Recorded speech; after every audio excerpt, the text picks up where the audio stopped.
Okay, so this is like almost been a half hour of simply me getting the small. It's getting the small. And this is part three, and this has almost been like a half hour of me um being very productive of my time and me speculating on the next Batman movie, The Dark Knight Rises. Wow, and it's a nice day out too. Shouldn't I be out? Oh, what the fuck? I can't help it. I love Batman, but so yeah, like I was saying, that website comicbookmovies.com is a great website to not just for looking up the upcoming Batman film, but other upcoming comic book movies like Thor. There's a new Thor movie coming out. There's a new Captain America movie coming out, which is going to be exciting because he's the first Avenger. And probably reveal about the new the Spider-Man reboot and the new X-Men movie. Basically, any comic book character, um, and yeah, that's another one I'm excited about. Captain America will be coming out this July, and next year the Avengers movie will be coming out. Marvel is doing a great job of bringing all comics over. So yeah, next year it's the same time Batman will have an Avengers movie with Captain America, Iron Man, a Hawk, and Thor. So very much looking forward to that too. Yes, I'll be spending more money. It costs like $11 to see a movie, but what the fuck? And of course, what I love about Marvel movies is like Stan Lee, the creator of so many Marvel comic book heroes, will probably make an appearance in Captain America eventually. Usually, Stan Lee usually will make one appearance, here and there in most of the Marvel comics movies. So, anyways, but back to Batman, back to the Dark Knight Rises. I think, yeah, I guess I should probably conclude this because it's only been a half hour, and once again, this is all speculation. I guess, excuse me, just had a little cough. I guess my final 2 cents for the Dark Knight Rises is that, of course, I'm very much anticipating it, and I think it's interesting that Christopher Nolan. By the way, I'm sure most of you know Christopher Nolan is the director of the two Batman films, Batman Begins and The Dark Knight. Um, I think that Bane is an interesting choice. As it's Selena Kyle, Catwoman.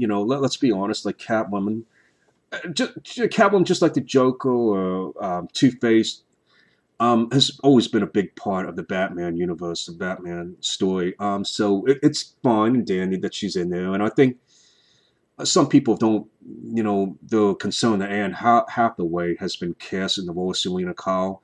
But I haven't really watched many of her movies, so I don't know much about her acting ability. But I don't think, Christopher Nolan is quite a wise man, and he knows what the hell he's doing when it comes to Batman films. So I'm sure that Anne Hathaway will be fine.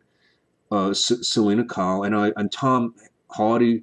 Again, I knew he was in the other Nolan film, Inception, which I haven't seen yet. I'll have to, but people have raved about him too. So basically, I trust Nolan. He knows what the hell he's doing. I mean, I'll be honest. Like sometimes there are some things that. Let me be honest. Once again, I suspect with Heath Ledger. When I first heard years ago before Dark Knight came out that Heath Ledger was going to be playing the Joker, and when I heard this is going to be a Joker who put makeup on, at first I was a little skeptical. I mean, no disrespect to Heath Ledger, but I think it was good Brokeback Mountain, but at first I was like, Heath Ledger's going to be the Joker. He wouldn't exactly be my first choice, but and but he did an amazing job, and he won a Academy Award, which is so rightfully deserved. And let me remind everybody that this was the first time and only time ever that a comic book movie had gotten an Academy Award. First time and only time ever. And it's about damn time too. So tired of seeing all these other movies. Like sometimes they're not even that interested in getting Academy Awards, and they shun the comic book movies. Why? It's too unrealistic. Ah, but so that was great. But on the other hand, too, of course I first heard that this is going to be a Joker who painted his face. Well, okay, it was more realistic than a guy falling into a chemical vat and having his face dyed white and his bleached white and his hair dyed green out of chemicals, which Jack Nicholson, did in the Batman 1989. There you go, like the joke of Jack Nicholson's guy fell in a chemical vat, and of course, like that changed his appearance in the Joker, and that's what how he got his look according to DC comic lore. But he was a Joker who put makeup on. At first, I was a little apprehensive about that. I was like, but you got to understand. Sometimes I'm a fanboy purist guy.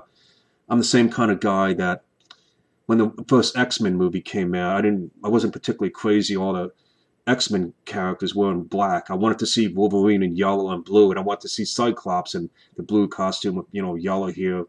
Um, but that's just me. I'm a purist sometimes. But if it's a good film at the end of the day, hey, that's all good by me. So basically, I love The Dark Knight. Heath Ledger did an amazing performance. And so Nolan knows what the hell he's doing. He makes great films. They may not be 100% accurate with the DC comic lore, like the Joker. This was the Joker like painting his face, and in the first film, I wasn't crazy about the Scarecrow. Instead of like wearing his typical Scarecrow garb, this is a Scarecrow dressed up in a suit and tie and put uh, a bag or like a Scarecrow mask over his head here and there. That to me is like, oh, a Scarecrow with a mask but a suit and tie, and what the?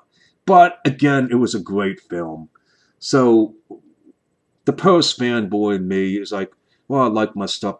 If it's a great film, the hell with parody. So no one knows what the hell he's doing. I know it's going to be. I know it's going to be a great film. I honestly don't think it's going to be as spectacular as The Dark Knight Rises, because again, you have the Joker villain. Just having the Joker villain itself um, you know, is a huge plus. And of course, Heath Ledger's performance was amazing. But I'm sure it will be a good film. And I think that Bane, Catwoman aside, that just whatever story Nolan's coming up with, I'm sure it'll be epic. Maybe it's not just really about the super villains or whatever, but maybe it's more like going to be a story like what actually happens. Why is this going to be the last Batman film? What's going on? Will something epic happen? Will Batman retire or to whatever? You know, just ignore the fact for a second that Bane and Catwoman are going to be it. Just concentrate on other matters. Like this is going to be the final Batman film for a reason. Maybe something epic or tragic will happen. I don't know, but I could go on and on and on. But I know this has been more than a half hour already. So, yeah. So like I'm looking forward to the film. I trust Christopher Nolan, and I'm sure Bane and Selena Kyle will fit in well with the story, whatever it is. And who knows? There might be another supervillain coming in. You never know. Maybe we'll see Johnny Depp as a Riddler. Well, one thing we won't see is Christopher Nolan reveal that there definitely won't be a Mr. Freeze in it. So that's what he said, exact quote.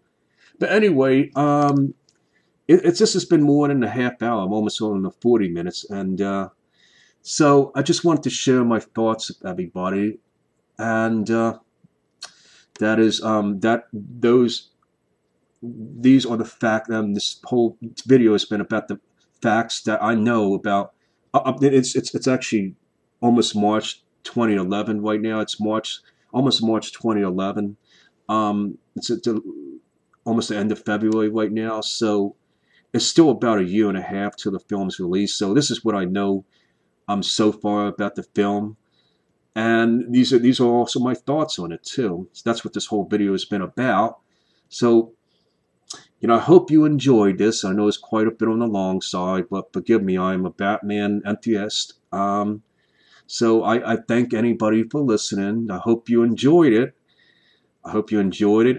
And that's that. And Genghis Mall has spoken.